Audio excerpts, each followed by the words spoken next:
गोटे कथा मन रखु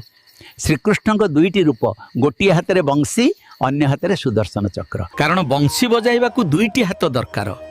ठीक सेहीपरि संसार रे खुशी रे रहिबाकू मिसिकरी रहिबा आवश्यक किंतु विनाश पई मात्र गोटे अंगुली ही यथेष्ट तेणु मन रखु मिलितारे अच्छी समृद्धि एका मन रे अच्छी नाश जी अधर्मर धन द्वारा निजको बहुत महान भावे फुली फुली कहे मु ब्रांडेड खाऊची ब्रांडेड पिंधुची से जानी न थाए